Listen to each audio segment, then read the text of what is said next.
오늘 저희들에게 주실 은혜의 말씀 창세기, 구약성경 창세기 12장 1절로 4절까지 제가 봉독해 드리겠습니다. 12장 1절로 4절까지. 여호와께서 아브라함에게 이르시되 너는 너희 본토 친척 아비집을 떠나 내가 내게 지시할 땅으로 가라. 내가 너로 큰 민족을 이루고 내게 복을 주어 내 이름을 창대케 하리니 너는 복의 근원이 될지라.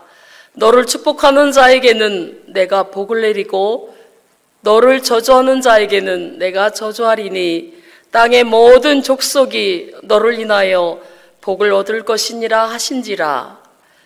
이에 아브라함이 여호와의 말씀을 쫓아갔고 롯도 그와 함께 갔으며 아브라함이 하란을 떠날 때 그 나이 75세였더라. 아멘.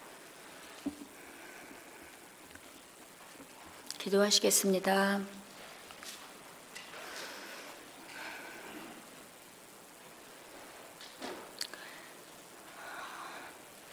우리 생명수교회가 이렇게 한자리에 모여서 하나님 앞에 기도하며 찬양하며 예배를 올려드릴 수 있도록 인도하신 하나님의 은혜와 사랑을 감사드립니다.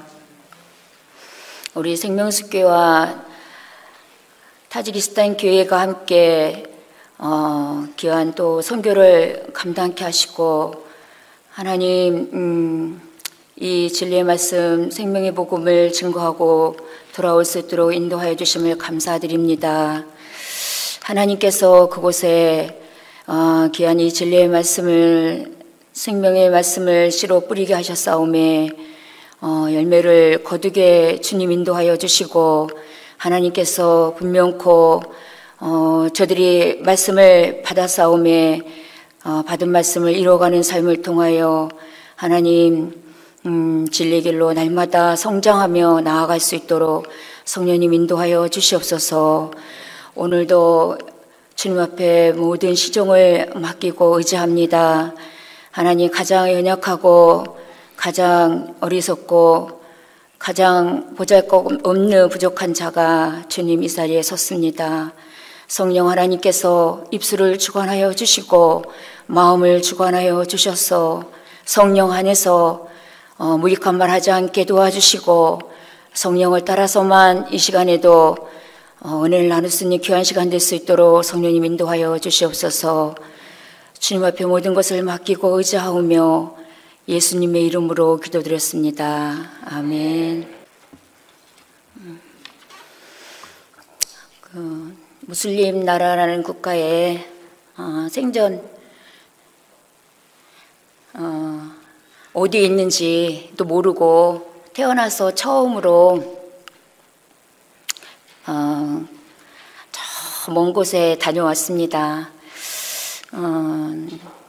거리도 멀고 나라도 멀지만 하나님께서 저에게 이번 선교를 통해서 많은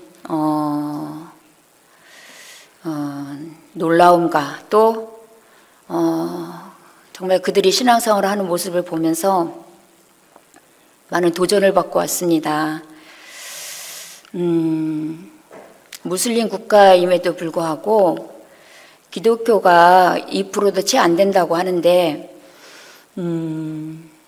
정말 얼마나 사모하고 얼마나 뜨거운지 처음 사랑을 회복하고 싶으신 분들은 그곳에 가시기를 강력히 추천드립니다. 제가 조금 힘든 가운데 갔는데 되게 하나님께서 많은 것을 통해서 이렇게 신앙생활 하시는 분들도 계시구나 하는 그런 모습을 보고 왔습니다. 제가 다 기억을 하면 좋지만은 이제 나이가 좀 먹어가지고 조금 메모한 것을 좀 보면서 말씀드리겠습니다. 제가 이렇게 들은 대로 조금 이렇게 기억나는 대로 그 교회는 성도들의 모습이 저희들끼리 그랬어요. 강원도 사람들처럼 참 순박하고 참 참 신실하다. 저희가 그렇게 표현을 했어요. 정말 타지키스탄인 저는 뭐 가보신 분 계신지 모르겠지만 저는 처음 갔는데 나라 모양은 그 TV에서 보던 이렇게 러시아 같은 이제 그런 분위기예요. 이렇게 모양 모습도 그렇고 건물도 그렇고. 그래서 참 희한한 나라에 왔다. 좀 많이 새로웠습니다. 그곳을 담임하시는 목사님은 한국을 떠난 지는 52년이 넘으셨는데 그곳에서 사역하신 지는 33년 되셨대요. 그래서 이제 연세는 76세이시고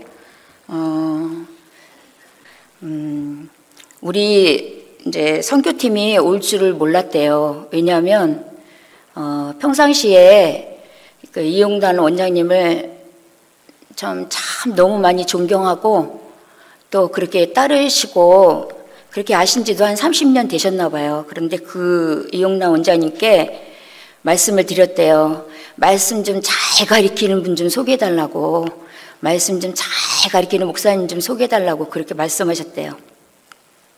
근데 다짜고짜 수원으로 오라고 그렇게 하셔가지고 수원에 왔는데 데리고 간 곳이 염소탕집에 데려갔더래요.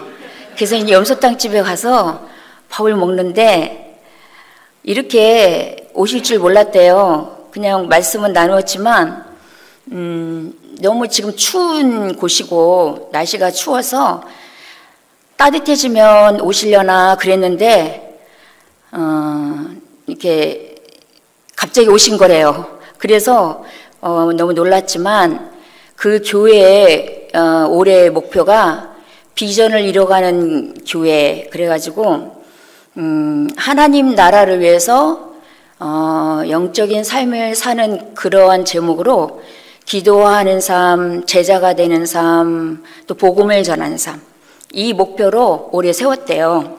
근데 이렇게 첫 주에 오신 것도 우연이 아니라고 하면서 너무 기가 막히게 절호에 정말 오셨다고 말씀을 듣는 가운데 내내 그런 말씀 하시더라고요. 왜냐하면 이렇게 말씀을 전하는 교회가 없다고 그러시면서 너무 좋아하셨어요. 막상 이렇게 만나니까 참 많이 좋아하셨고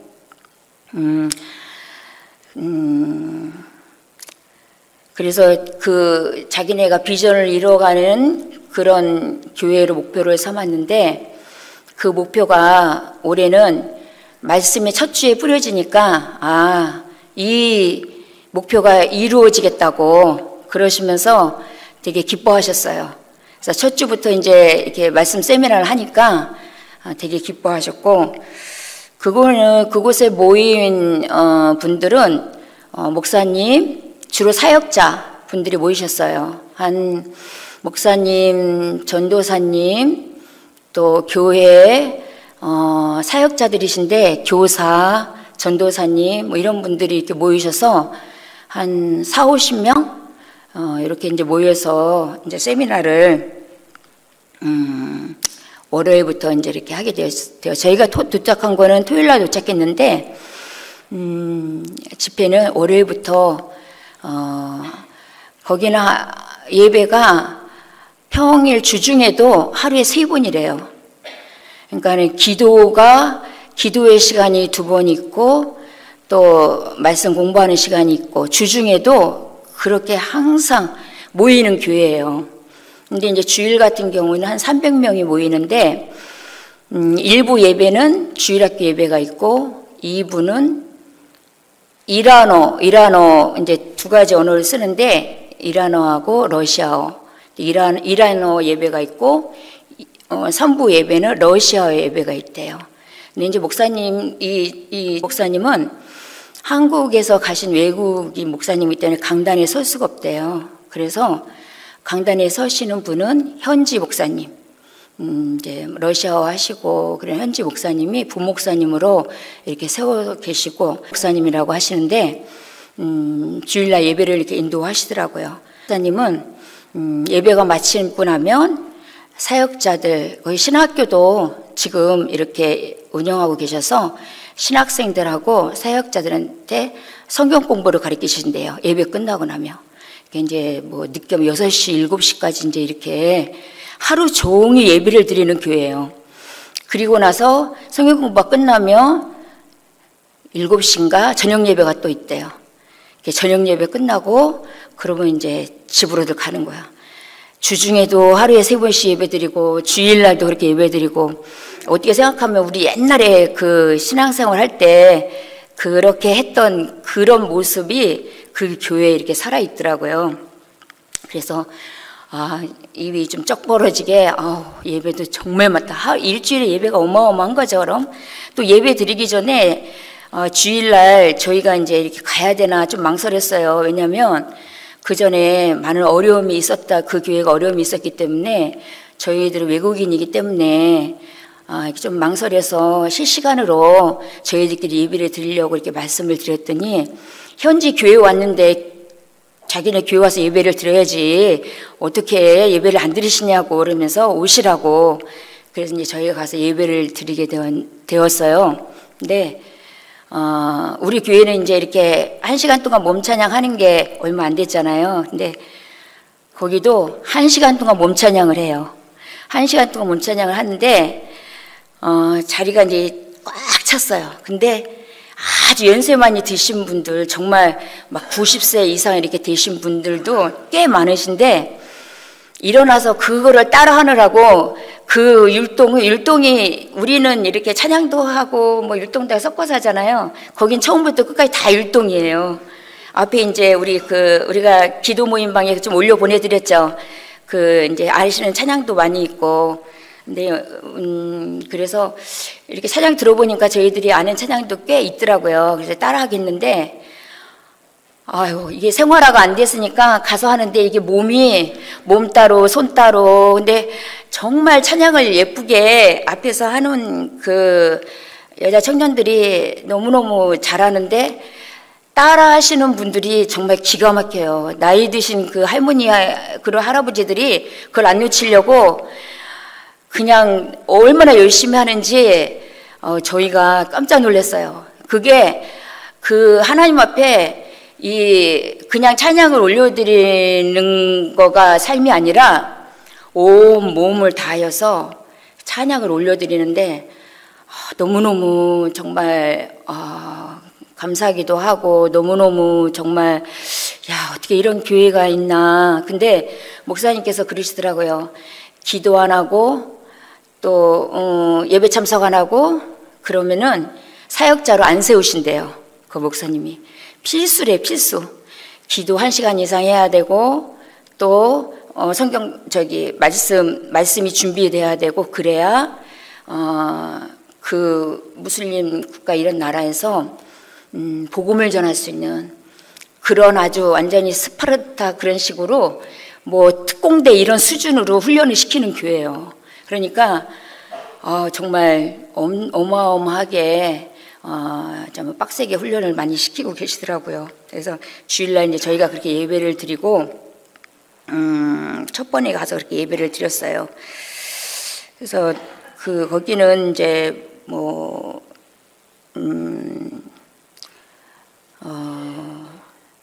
지금 20년 넘었는데 한 10년 할 무렵에 2번 맞았대요.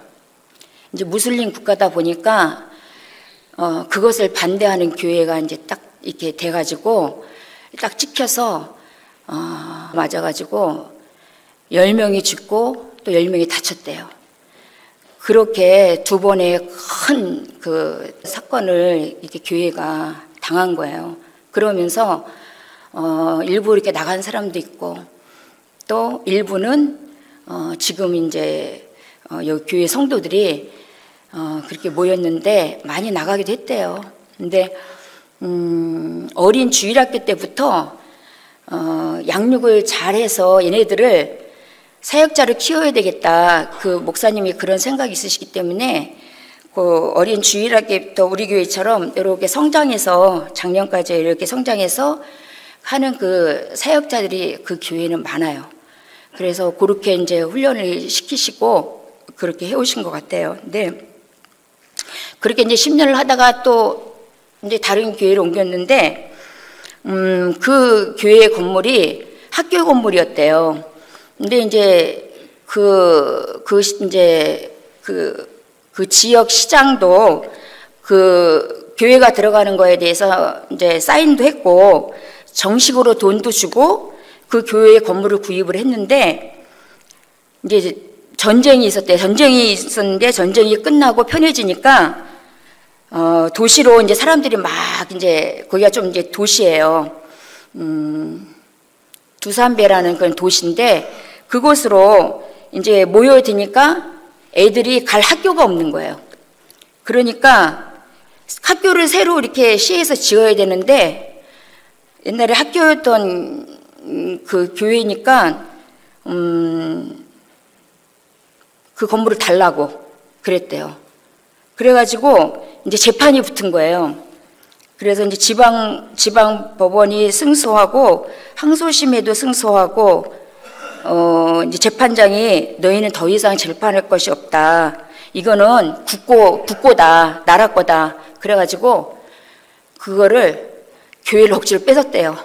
그래가지고 거기서 또 쫓겨난 거예요.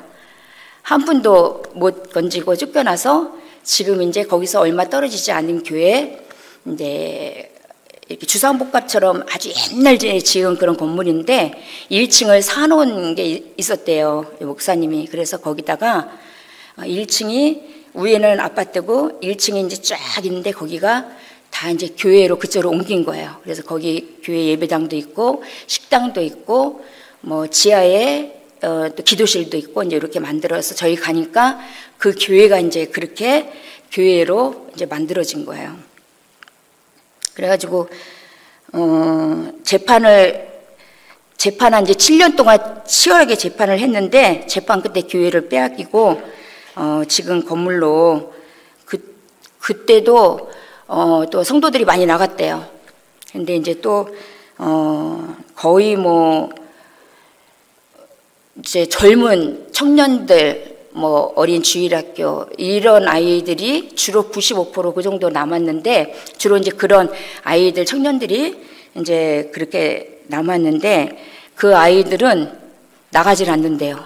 나가질 않고 그 아이들이 교회의 기둥이 돼가지고 교회를 위해서 기도하고 이 목사님이 많은 죽을 고비를 넘겼는데 그때마다 성도들이 그렇게 기도를 많이 했대요. 그래서 이런 모든 사고나 이런 어려움도 우연이 아니었고 교회가 얼마나 살아있는지 그런 하나님께서 그동안 역사하신 것을 이렇게 쭉 보면서 목사님이 참 감사했다고. 그러니까 교회가 좀 이렇게 똘똘 뭉쳐 있어요. 똘똘 뭉쳐 있고 목사님을 상당히 이렇게 잘 섬겨요. 목사님이 한국에서 오셔서 이 무슬림 국가를 위해서 여기에 기독교 복음화를 위해서 거의 30년이 넘게 이렇게 헌신하고 이렇게 하니까 그분의 삶 자체가 이 성도들은 기감이 되고 너무 존경스러운 거예요. 그러니까 모든 것이 정말 목사님 말씀에 아니오가 없어요. 거기 성도들이 다 순종. 그래서 이제 저희 이제 이 목사님이 타지키스탄에 와서 전국을 다니면서 한 100만 명 정도를 전도를 했는데 한 60명에서 70명 정도가 영접을 했대요. 그리고 이제 뭐 아프가니스탄도 다녀오셨는데 그곳에 뭐 이제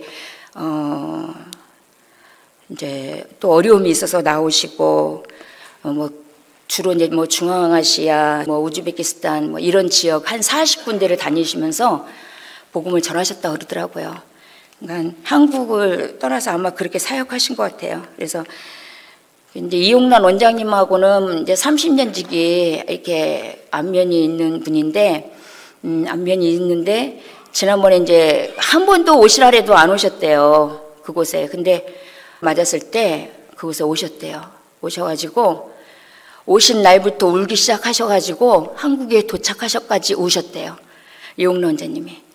너무나도 그 어려운 나라에서 그 사역하는 걸 보면서 너무나도 자기 이 정말 못 와본 거에 대해서 그 어려움 당한 거에 대해서 마음이 아파서 한국에 와서도 눈물이 정말 마를 정도로 이렇게 눈물을 많이 흘리시고 오셨다고 이제 그런 얘기를 이렇게 하시더라고요. 그래서 저희 가니까 이제 목사님께서 잘 오셨다고 그러시더라고요. 그래서 이제 저희가 이제 올해부터 이렇게 집회를 하게 되었는데요.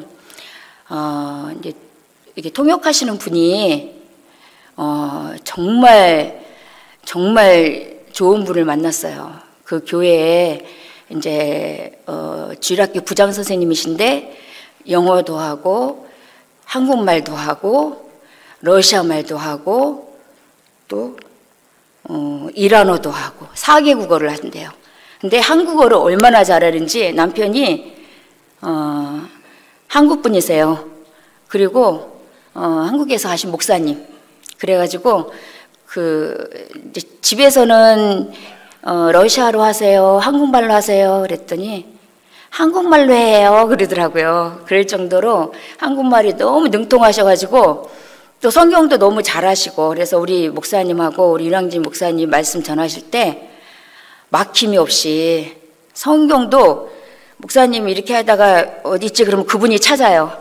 그분이 찾아가지고 읽고 그럴 정도로 성경도 많이 아시고 또 통역도 너무 잘하시니까 아주 말씀 증거가 수월하게 참 잘 됐었어요. 그래서 그분이 또 참 겸손하시고 그리고 이렇게 상당히 이렇게 인상도 좋고 이제 그러시더라고요. 그래서 또 이제 저희가 그곳에서 저희 이제 밥을 해주시는 전도사님이 계셨어요. 집회를 끝나면 미리 택시를 타고 저희가 머무른 곳은 거기서 교회에서 한 20분 거리 떨어진 그 교회 기도원이에요. 기도원에 이제 숙소 이제 거기서 저희가 이제 머물렀어요. 숙소를 주셔가지고 건물은 이제 오래돼가지고 그런데 이 밥해 주시는 전도사님이 집회가 끝나면 집회가 끝나기 1시간 전에 미리 오시는 거야. 택시 타고 저희 밥을 해 주시려고. 근데 첫날 갔는데 저희가 이제 우즈베키스탄에서 이제 공항에서 이제 타지키스탄을 오는 비행기를 타고 도착했을 때 저희가 식사를 제대로 못했어요. 그랬는데 이분이 저희를 김칫국을 끓여주신 거예요. 그래가지고 저희가 너무너무 몸이 피곤했는데 정말 잘 먹었어요. 알고 보니까 이제 이 목사님이 이 음식하는 거를 가르쳐 준 거예요. 그래가지고 상을 딱 차리셨는데 겉절이, 김칫국, 또 김, 계란 후라이 이렇게 했는데 저희가 정말 너무너무 잘 먹었어요. 우리 여전대장님이 반찬을 많이 해주셨는데 저희가 하나도 못 먹었어요. 왜냐하면은 가는 날부터 오는 날까지 밥 한 끼를 저희 못해 먹게 하셔가지고 모든 끼니를 다 해주셨어요. 근데 우리 목사님도 그러시더라고요. 야, 이렇게 정성스럽게 이렇게 정말 차려주시는 분은 정말 처음 봤다고.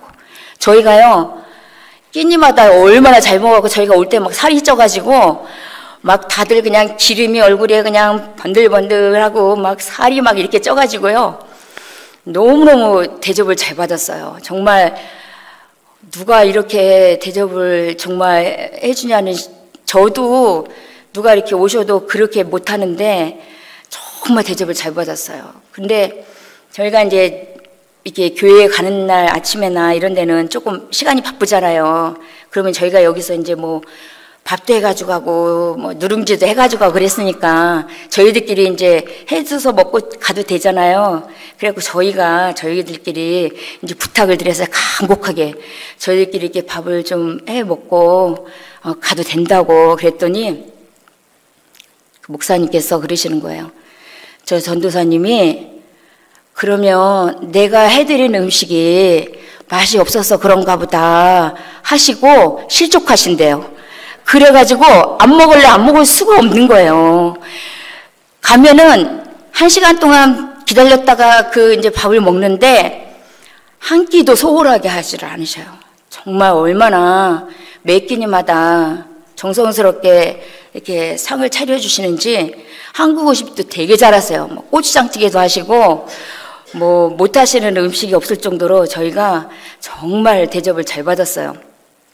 그래서 하나님께서 정말 귀한 분을 통해서 이렇게 주의 종을 섬기고 대접하는 것이 어떻게 섬기는 건가 하는 것을 다시 배우게 하신 것 같아요. 그래서 너무너무 그분의 모습만 봐도 정말 너무 이렇게 제가 부끄러울 정도로 좀 그랬어요. 너무 감사하고 그래서 대접을 참 잘 받고 그분이 이제 평소에도 이제 목사님 식사 대접해드리고 그러신다 그러더라고요. 그래서 목사님이 같이 드셔야 된다고. 나는 평소에 맨날 혼자 먹고 혼밥 먹는데 이렇게 다들 같이 오셔가지고 같이 식사하니까 얼마나 좋냐고. 저희를 만나니까 너무 좋으신 거예요, 목사님은.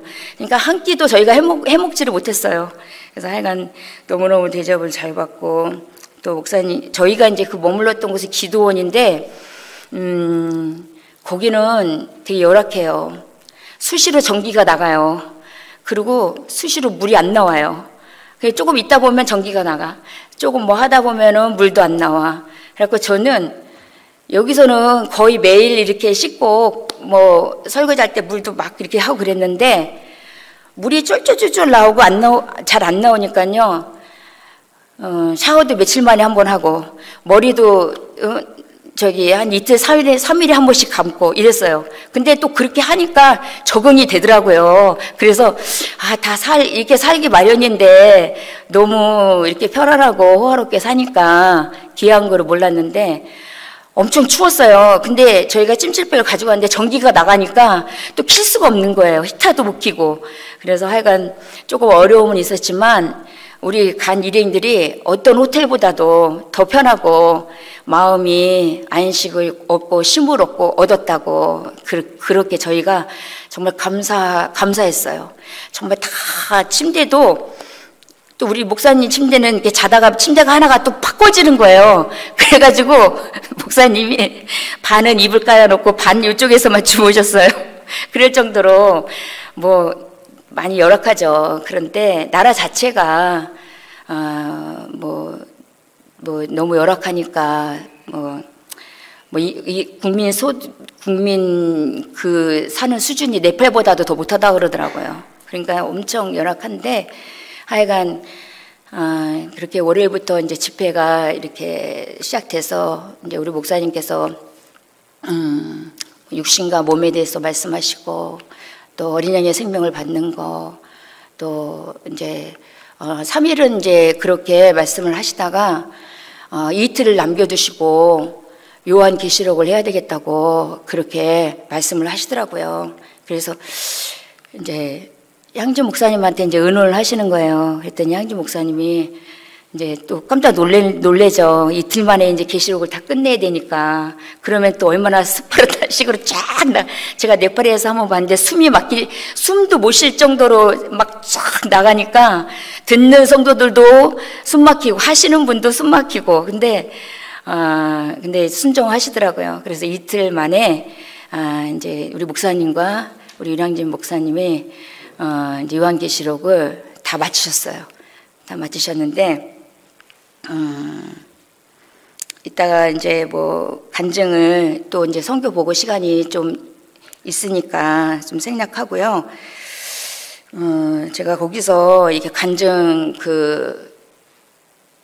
5분이 하셨는데 제가 많이 은혜를 받았어요. 그리고 정말 마음이 미어질 정도로 큰 감동을 받은 것은 참 너무 이렇게 사람들의 모습도 순박하지만 간증도 되게 솔직하고 되게 이게 감동적이에요. 아주 또 진실하고 이렇게 뭐 이렇게 꾸밈이 없고 섞인 것이 없이 이렇게 하시는데 어떤 한 분이 본인이 작년에 3번 이렇게 환상의 말세를 보게 되었대요. 근데 자기가 그 후에 그 말세를 보고 난 다음에 많은 눈물을 흘리면서 자기 가족과 자기 나라를 위해서, 거기 분들은 나라를 위해서 엄청 기도하세요. 무슬림 국가다 보니까 나라를 위해서 기도했대요. 우리나라 사람들이 구원받을 수 있게 해달라고 그렇게 기도했는데, 그 환상에서 3차 전쟁을 보았대요. 엄청난 어마어마한 그런 전쟁을 보았는데, 그 전쟁 속에 이제 전도할 때가 이제 전도할 수 없을 때가 오는구나 하는 그걸 봤대요. 그걸 보고 나서 어떻게 아시고, 평상시에 요한계시록이 너무 궁금했는데 무섭고 떨리고 그래서 그쪽을 펴보지를 못했대요. 그랬는데 이 강의를 드리고 나서 자기가 열심히 부지런히 전도해야 되겠다.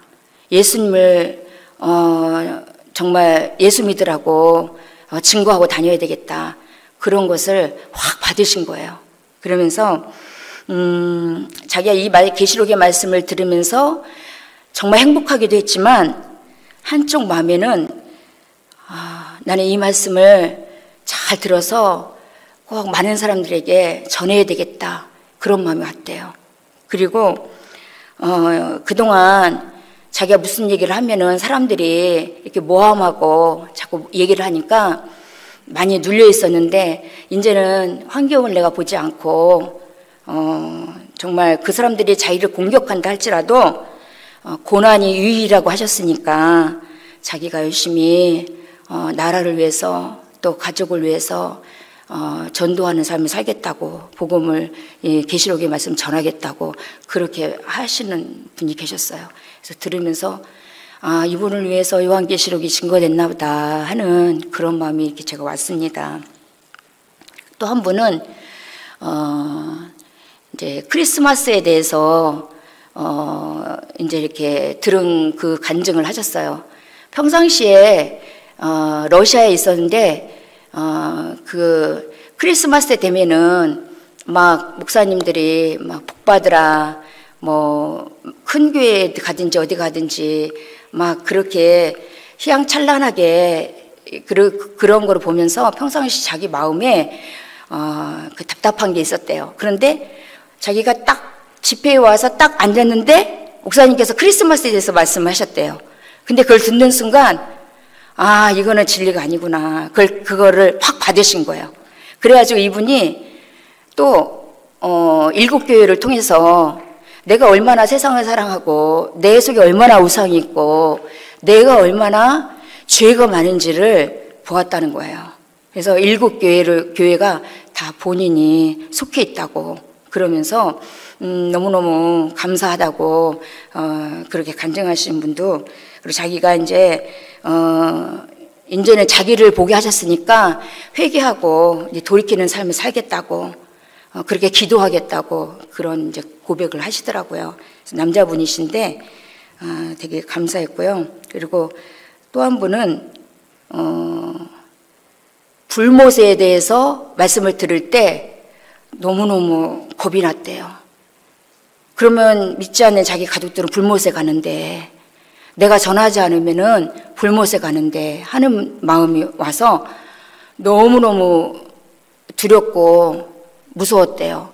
그래서 이제는 내가 내 주변에 있는 사람들이 불못에 가지 않도록 이 말씀이 지식이 아니라 정말 이 말씀이 내가 전할 수 있는 자가 되기를 원한다고 그런 고백을 하셨어요.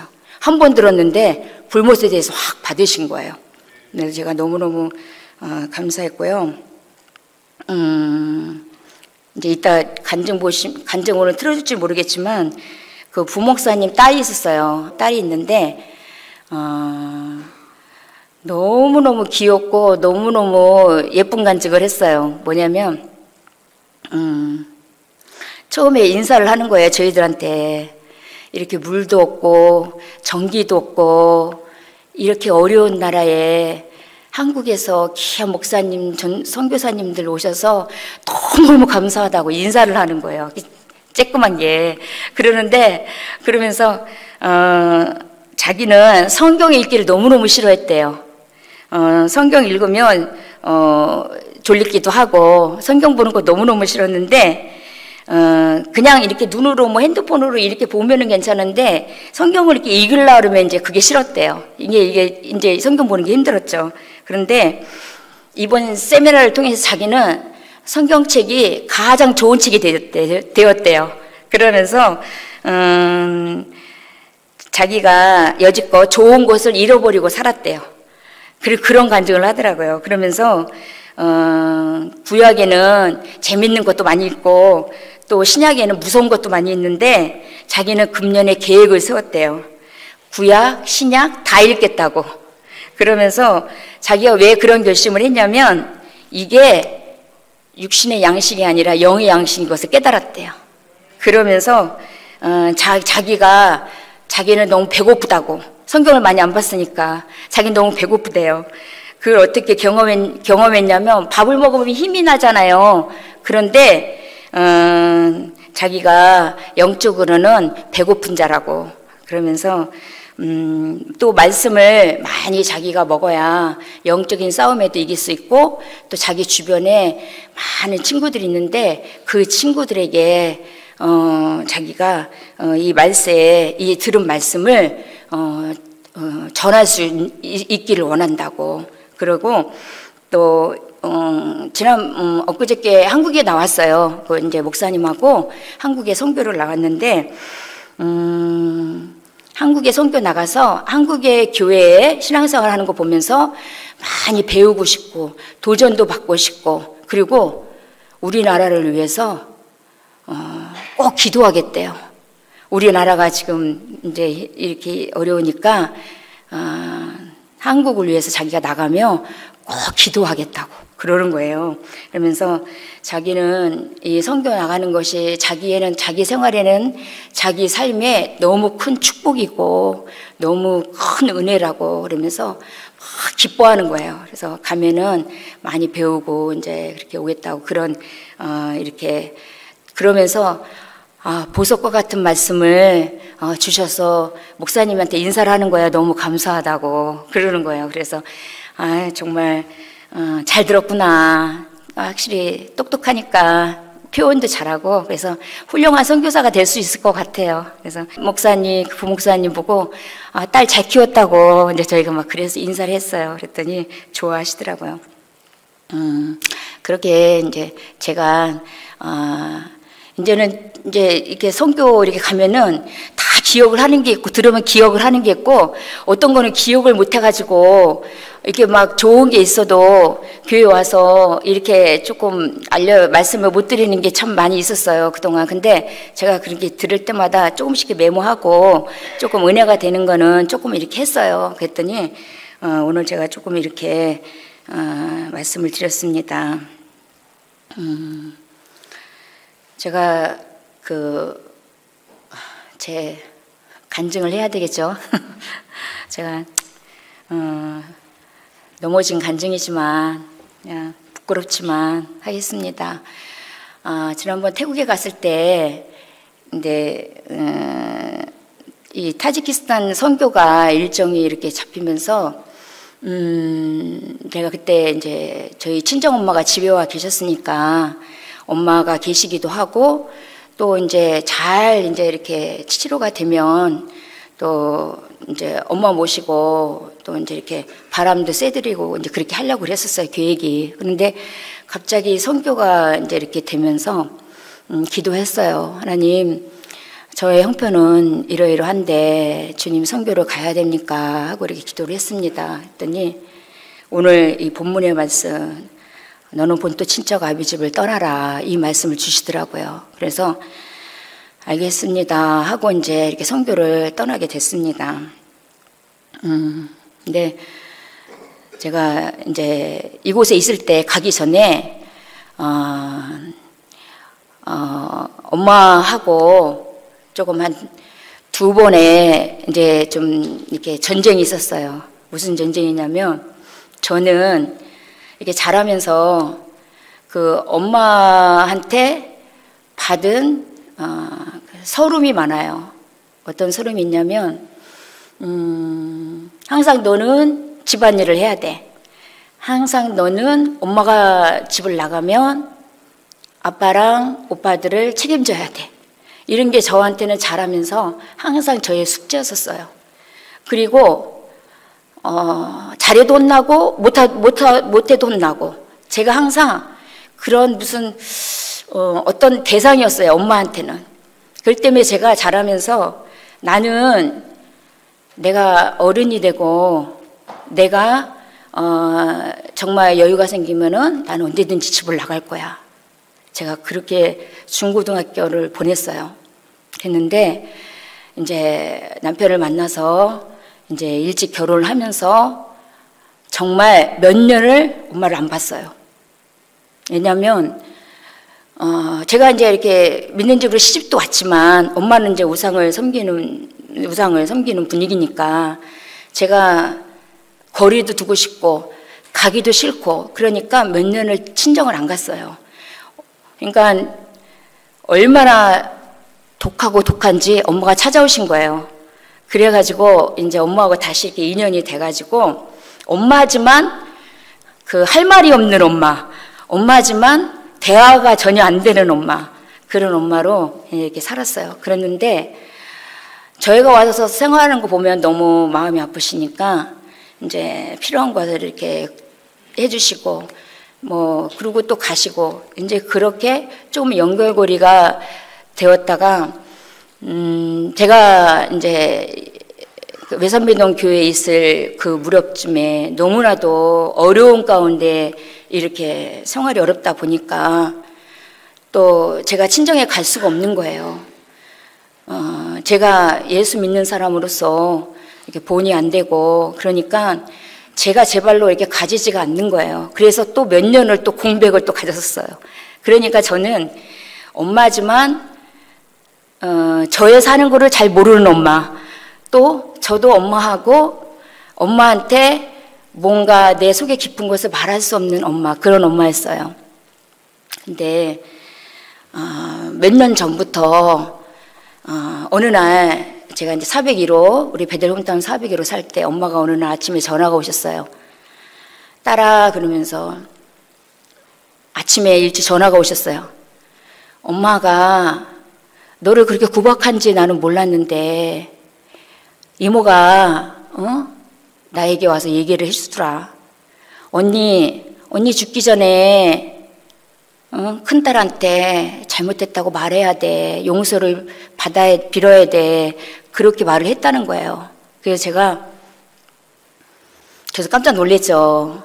그냥 마음에 묻어두고 그냥 좋은 게 좋은 거고, 내가 조금 형편이 좋아지면 엄마 잘해드리고 그러면 되지, 이렇게 저는 살았는데, 그러면서 엄마를 용서해줘라 그러시는 거예요. 그래서 제가 엄마 용서할 게 뭐 있어? 제가 막 울면서 엄마 용서할 게 뭐 있어? 괜찮아. 엄마 내 용서해줄게. 그래 용서해줄게. 그랬더니 그래 고마워. 딸 고마워.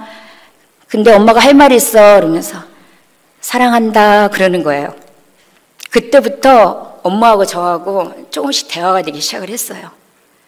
엄마가 먼저 저에게 손을 내미신 거죠. 그런데 이번에 이제 한 2달 동안 저희 집에 이렇게 와 계시면서 제주도에서 오빠 둘이 올라와 있지, 우리 동생 둘이지, 우리 오남매가 엄마를 다 케어하게 된 거예요. 이제 한 집에 모여서.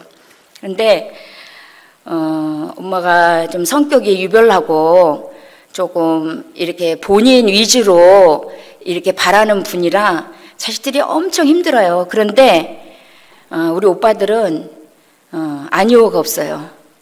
그거를 다 해드려요. 그리고 지금도 제주도에서 이제 둘째 오빠가 모시고 계시고, 그런데 제가 오빠가 너무 힘들고 그러니까 이렇게 다리 수술하러 오신 김에 겨울 나고 가시라고, 힘드니까, 오빠도 힘드니까 그렇게 하자고. 그래서 다 결정을 이제 했는데, 이제 제가 선교 가기 전에 엄마랑 어디를 이렇게 갔다 오다가 엄마가 갑자기 오빠들에 대해서 조금 이렇게 험한 소리를 자꾸 하시는 거예요. 제 속에는 뭐가 있냐면 얼마나 잘하는 오빠들인데, 아니 노인네가 정말 보기에 겨워가지고 저러시나, 그런 생각이 딱 들어와서 제가 차에서 엄마 그냥 여기 계세요. 내려가지 마시고 오빠들 힘들게 하지 마세요. 그랬더니 차에서 이제 난리가 난 거예요. 야, 뭐 무슨 막 이루 말할 수 없는 얘기를 막 쏟아내면서 네가 건방지게 나한테 뭐라고? 이러면서 막 난리를 치시는 거. 그 말 한마디 했는데 수원에서부터 집에 내려오는데 전쟁이 난 거예요, 이 차 안에서. 그래갖고 제가 그만하시라고, 됐다고. 이제 그래갖고 집을 이렇게 모셔가지고 그 대문에서 이렇게 들어오는데 집에 들어올 때까지 동네 사람들 다 들으라고 하는 거예요. 막 소리를 고래고래 지르면서 제가 나한테 훈계를 했다고, 가르쳤다고, 이 무슨 막 이러면서 들어오시는 거예요. 저는 이제 엄마 여기 우리 교회 분들인데 다 들으라고 그러는 거지. 엄마 하고 싶은 대로 마음껏 얘기해. 다 얘기해. 괜찮아. 네, 막 그랬어요. 그랬더니 그 말도 화가 나는 거예요, 이제. 그래가지고 집에까지 이제 모시고 들어왔는데 집안에 앉자마자 난리가 난 거예요. 그게 이제 화근이 돼가지고 엄마가 그때부터 제가 무슨 말 하나 하면 이제 저를 이제 싸붙이기 시작을 하는 거예요. 그래, 내가 뭐 오빠를 니네 오빠를 힘들게 했는데 뭐 이러면서 자꾸 말꼬리를 자꾸 이러는 거예요. 근데 제가 기도 모임 끝나고 아무래도 안 되겠더라고. 그래서 이제 엄마한테 가서 무릎을 꿇고, 엄마, 한 2번이 이제 그런 사건이, 심한 사건이 있었어요. 저도 이제 아니 내가 여기다 모셔다 놓고 잘해드리고 내가 이런 소리를 들어야 되나, 아니 내가 지금 왜 이래야 되나, 그런 한편의 마음이 있지만 안 되겠다. 내가 먼저 엄마한테 죄송하다고 말씀드려야 이 상황이 풀려지겠다. 제가 또 얼마 있으면 선교로 가는데, 그래서 이제 엄마에게 무릎을 꿇고, 엄마, 잘못했어요. 제가 죄송합니다. 엄마한테 대들고, 죄송합니다. 이렇게 했더니, 그 말을 받기는 받는데, 이제 당신 할 말이 이제 더 많으신 거예요. 그래가지고, 전쟁 아닌 전쟁을 겪고, 이제 엄마하고는 이제 조금 풀기는 풀었지만 이제 선교를 가게 됐어요. 갔는데 첫날 첫 시간에 우리 유랑지 목사님이 이 말씀을 전하셨어요. 저는 유랑지 목사님이 이렇게 같이 선교를 몇 번 이렇게 갔을 때 갈 때마다 이 제자가 되는 삶에 대해서, 제자가 되려면 본토 친척 아비집을 떠나야 된다.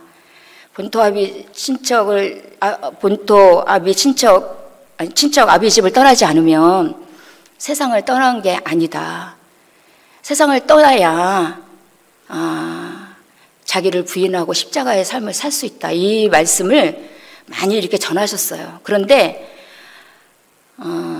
제가 그냥 그게 저의 마음에 확 와닿지가 않더라고요. 그냥 또 저 말씀하시나?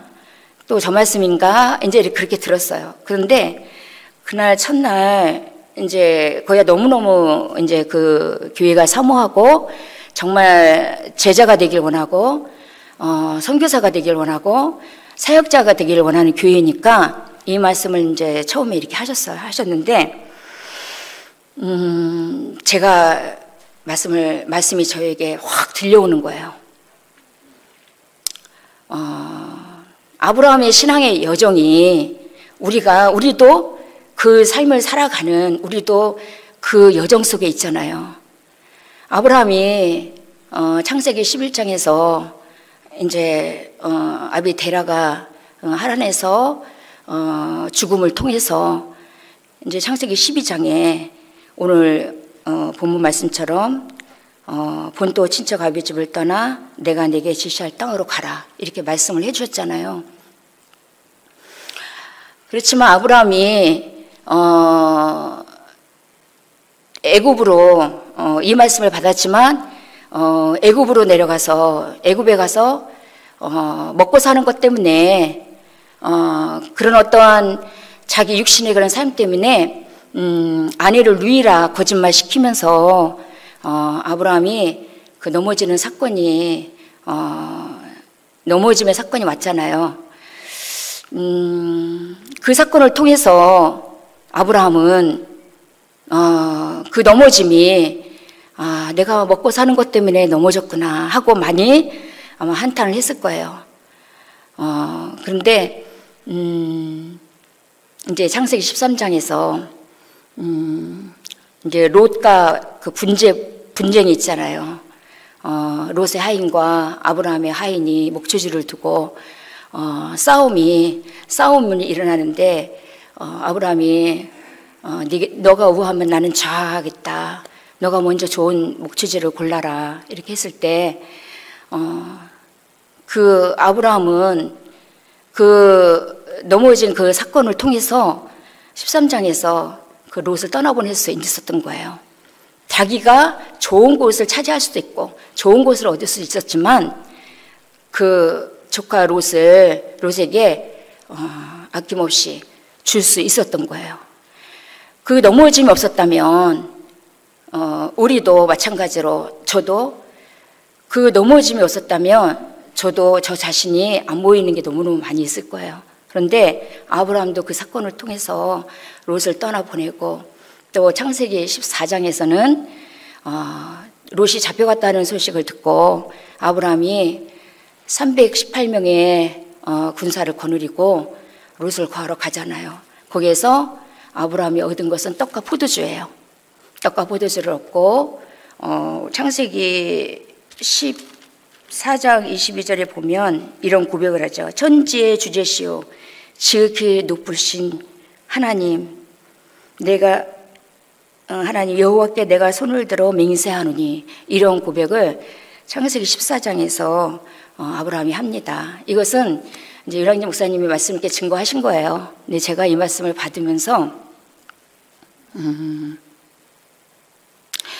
제가 왜 물론 엄마를 통해서도 제가 제 속에 그 기질적으로 그 용서하지 못하고 사랑하지 못하는 그런 근본의 그런 마음이 있기 때문에 일어난 사건이었지만 저에게 빛이 비춰지는 부분이 약했어요. 그러니까 내가 좀 그런 거 다 묻어두고 그냥 잘해드리면 되지. 우리 집에 와 계시니까 잘 섬기면 되지. 옛날에 묵은 감정도 있어도 다 묻어두고 내가 용서하면 되지. 이렇게 생각했던 부분이 제가 많이 있었어요. 그런데 이것이 착 들춰지면서 이 사건을 통해서 제가 본토 친척 아비 집을 떠나야 될 것을 다시 보여주시더라고요. 이것은 내가 떠나야 될 사건이다. 제가 그를 찾고 있는 거예요. 내가 무엇인가 엄마를 구원하려고, 내가 무엇인가 형제들에게 좀 해주려고, 이런 것들이 다 제가 떠나지 못한 부분들. 그것이 떠나지 못하면은 세상에서 나온 것이 아니기 때문에 저는 제가 자기를 부인하고 자기 십자가에 살 수도 없고 또 제 자신이 삶 속에서 어떤 그런 영적인 싸움이 왔을 때에 이길 수 힘이 없는 거예요. 왜냐하면 십자가에 죽는 삶을 살지 못했기 때문에. 이것을 저에게 딱 비춰주시는데 너무너무 감사했어요. 이 의미가 이거구나. 내가 떠나라고 하는 의미가 이거구나. 태국에서 저에게 너는 본토와 아비와 친척과 아비 집을 떠나라. 이 말씀을 주시려고 나를 이곳에 보내주셨구나 하는 게 저에게 오면서 제가 그때 비로소 그동안 향진 목사님이 계속 가는 곳마다 소두에 이 말씀을 증거하실 때 저는 받지를 못했었어요. 저 말씀하시는 의미가 뭘까? 저게 뭘까? 저는 그렇게 의문이 항상 캐션 마크가 있었는데 이게 저한테 마음에 확 와지면서 이것은 엄마에 대한 그 문제는 저에게 있는 게 아니에요.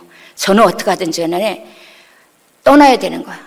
제가 세상을 포기해야 되고 제가 저를 포기했을 때 하나님께서 제가 출애굽할 때 제가 거기에서 나올 때 하나님께서는 저에게 싸워 이길 수 있는 힘을 주시고 감당할 수 있는 은혜를 주시는 거예요. 제가 아직까지 세상에 있고 그 우상에 그거를 내가 마음을 놓지 못하는 그 우상에 잡혀 있고 이러면은 하나님께서 저에게 십자가의 삶을 허락하실 수가 없는 거예요.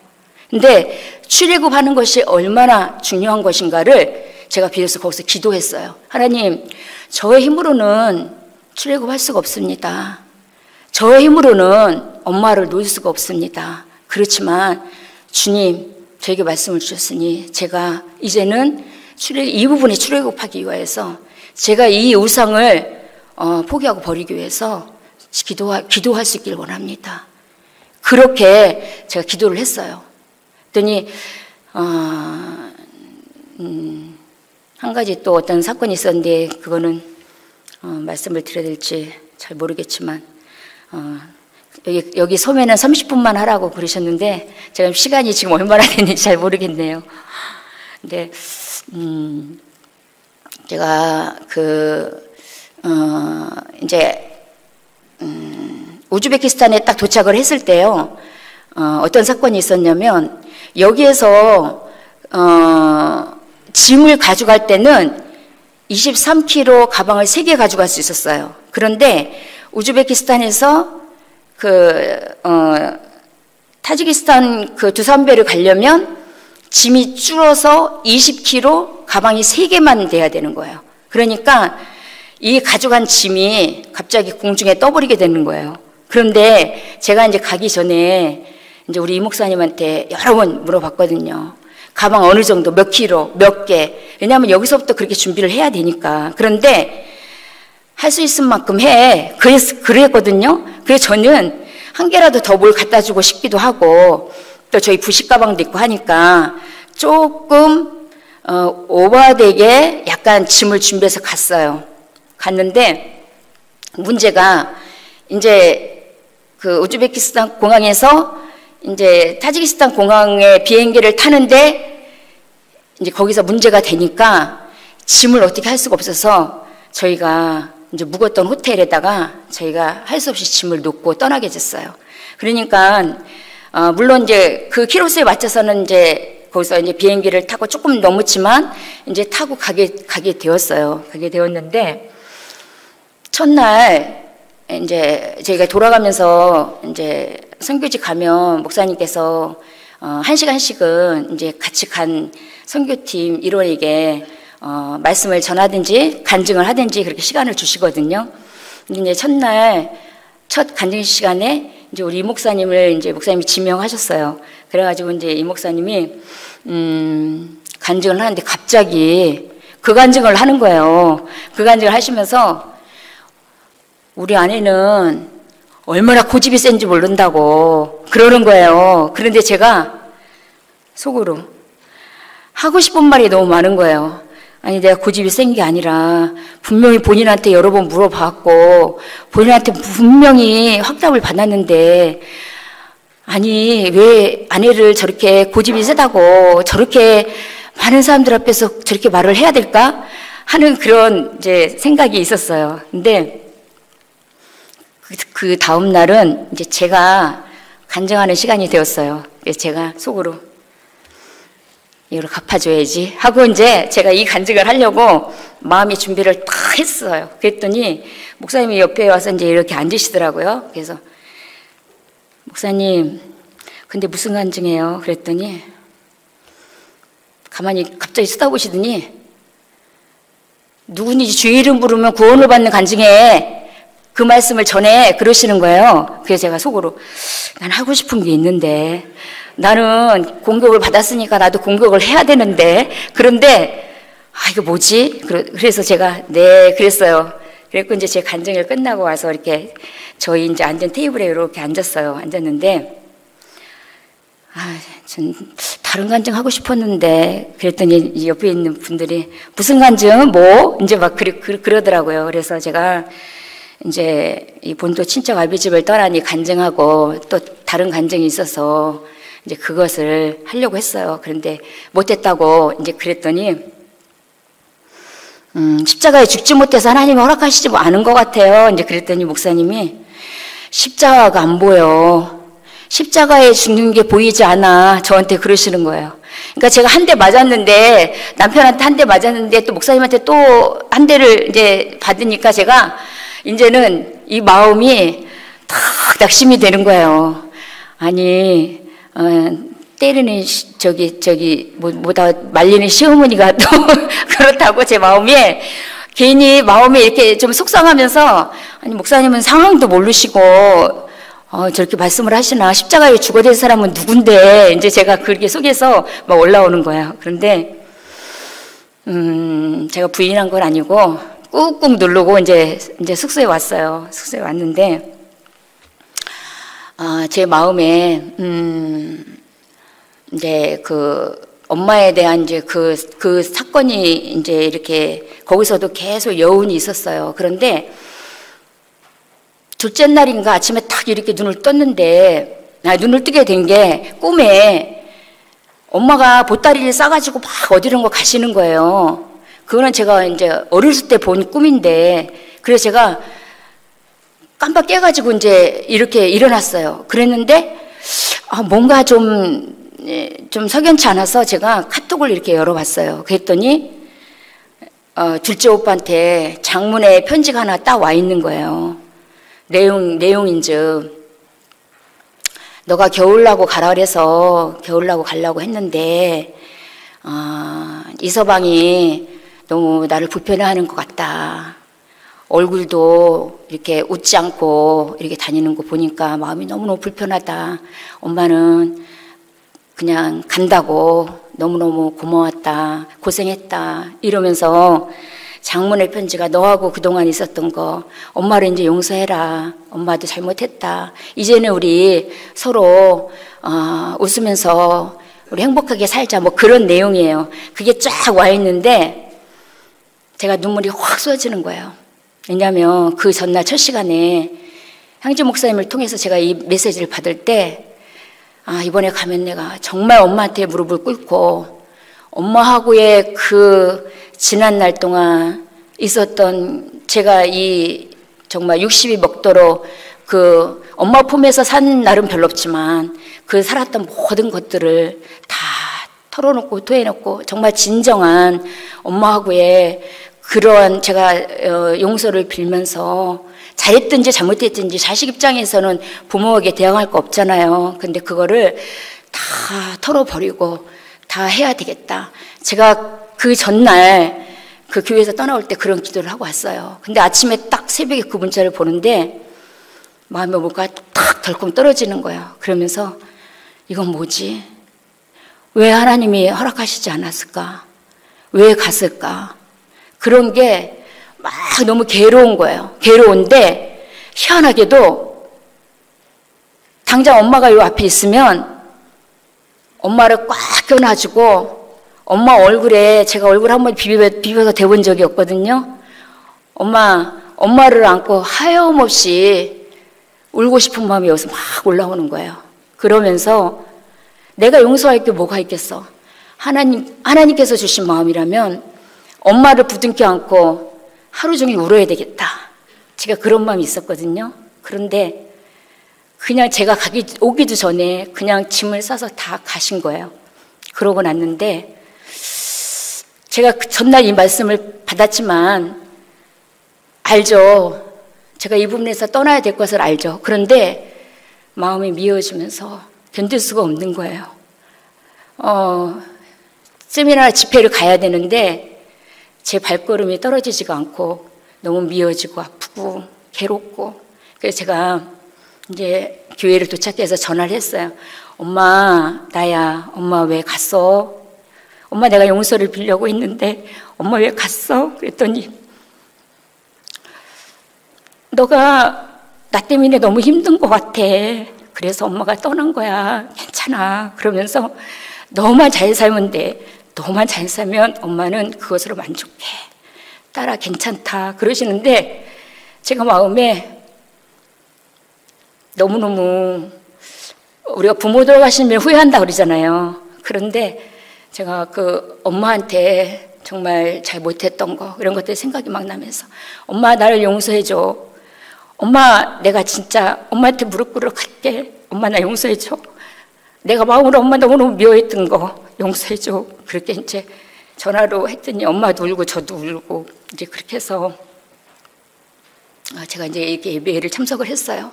그때부터 저에게 이 말씀을 주셔서 제가 붙잡고 한 주간 동안 있긴 있었지만 제 마음은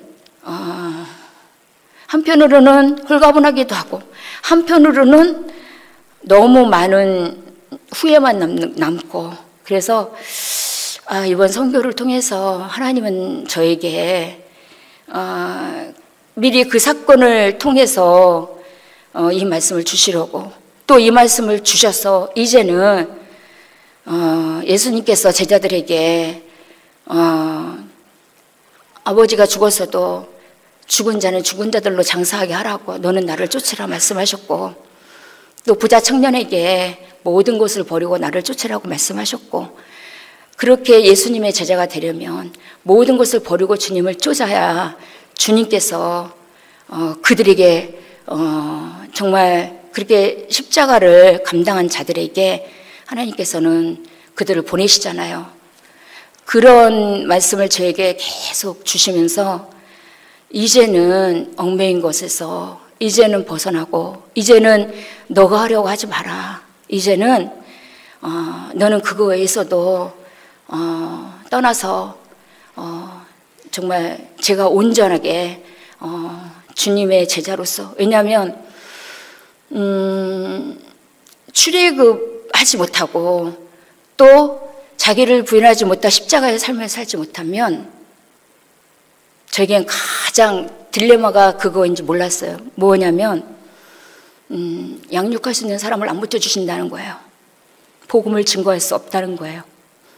또 예수님의 제자로서 갈 수가 없다는 거예요.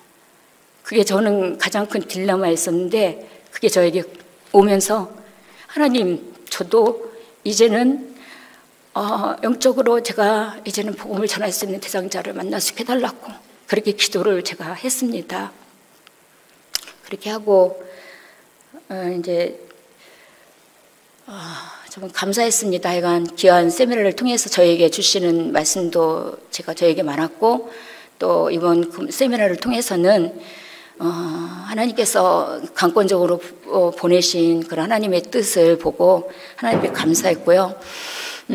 저희가 이제 돌아올 때 시간이 너무 이렇게 길어가지고 지금 이웃 나라가 무비자래요. 그래서 저희가 잠깐 이제 그 시내에 가서 만날 분들이 또 이제 우리 이 목사님 통해서 우연히 두 분이 연결이 돼가지고 저희가 이제 시내에 나가서 시내에 가서 두 분을 목사님께서 또 복음을 전하는 길을 하나님이 주셨어요.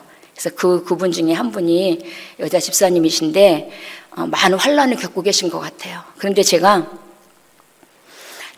이 말씀을 받았잖아요. 기도했잖아요. 그랬더니 제가 그분을 잡고 제가 막 그냥 열변을 토하는 거예요. 복음을 막 제가 막 전하는 거예요. 제 간증도 하면서. 근데 제가 하면서도 내가 처음 본 분한테 내가 왜 이럴 정도로 그러지? 그런데 그분이 너무너무 사모하시는 분이니까 다 받으시더라고요. 그래서 목사님께서 지옥에 대해서 말씀하셨고 그런데도 그걸 다 받아들이시더라고요. 그래서 그분을 만나고 이제 이렇게 한국에 왔습니다. 왔는데 이제 그동안 이제 엄마도 이렇게 케어해드리고 이렇게 집안일도 했던 이제 제 바로 밑에 우리 동생이 언니가 왔다 그러니까 그 다음 날 왔어요.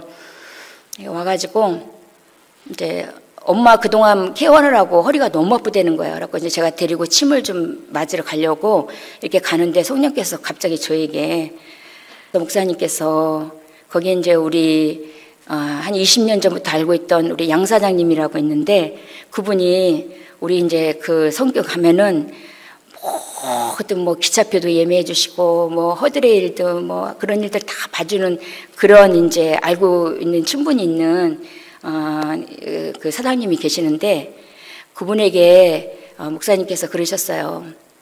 하나님 복음을 전하는데 받아들이지 않으면 하나님은 매로 치셔서 돌아오게 할 수도 있다고 복음을 받아들여야 된다고 이렇게 우리를 교회를 위해서 헌신하고 봉사하고 그러신 분이 예수 믿고 구원받아야 되지 않냐고 목사님께서 이렇게 하시니까 이제 교회 가셨는지 안 가셨는지 확인을 못했지만 제가 이번 주부터 교회 가겠습니다. 이제 그러더라고요. 근데 그게 갑자기 생각이 탁 나면서 이거를 동생에게 전해줘라 그러시는 거예요. 제가 동생에게 병원 가면서 정아야, 언니가 너를 위해서 많은 날 기도했어. 그랬더니 언니 알지. 그러면 우리 목사님이 그곳에 가서 그 양사장님한테 그렇게 말씀하셨다. 복음을 전한다고 받아들이지 않으면 매를 맞고 돌아올 수밖에 없다고. 그랬더니 갑자기 멈칫하더니 언니, 내가 언니를 보면 언니가 나를 위해서 얼마나 기도하는지 알아.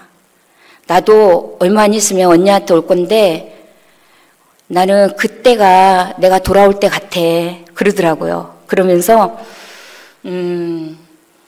마음에 이렇게 받아들이기 시작을 하더라고요. 그래서 그때부터 이제 조금씩 대화를 하고 있는데 집에 왔어요. 근데 똑같이 우리 이 목사님이 그 얘기를 똑같이 한 거예요. 처제, 그러면서 이제 우리가 거기서 이런 일이 있었어. 근데 우리 목사님이 이런 말씀을 해주셨어. 그랬더니 형부, 기회가 되면 나도 거기 선교 가는데 나 좀 데려가. 그러는 거예요. 그러면서 나도 한번 가보고 싶어. 그러더라고요. 그러니까 좋지. 언제든지 데려가야지. 이제 우리 이 목사님이 그랬어요. 근데 하나님께서 제가 그릇이 안 되고, 제가 고집이 세고, 또 제가 정말 버리고 포기하지 못한 것도 많이 있고, 또 제 마음속에 우상이 많이 있고, 또 제가 예수님을 쫓지 못하는 그런 여러 삶이 있기 때문에 주님께서는 그걸 아시고 저에게 이렇게 한 가지씩 비춰주시기 시작을 했어요. 비춰주시지 않으면 제가 제 속에 뭐 있는지 모르잖아요. 제가 하나님보다 얼마나 더 사랑하는 것이 많이 있는지, 제가 온전히 왜 주님을 뭐 때문에 쫓지 못하고 있는지, 그런 것들을, 왜 내가 복음을 전할 수 없는지, 왜 내가 하나님 앞에 쓰임받을 수 없는지, 그거를 한 가지씩 보여주시고 계셔서 하나님 앞에 감사를 드립니다. 하나님께서 저에게 이 말씀을 주시면서 이제는 정말 하나님보다, 다른 것보다 하나님을 더 사랑하기 원하시고, 또 제가 착각 속에서 나는 이 정도면은 그래도 내가 진리를 위해 살고 있지 않나, 내가 이 정도면 그래도 하나님의 일을 하고 있지 않나, 이렇게 생각을 많이 했었습니다. 그러나 그것은 하나님이 보실 때 인정을 할 만한 그런 신앙이 되어야 한다는 것을 이번에 세미나를 통해서 저에게 많이 비춰주시고 깨닫게 하시고 보게 하신 것을 하나님 앞에 감사를 드립니다.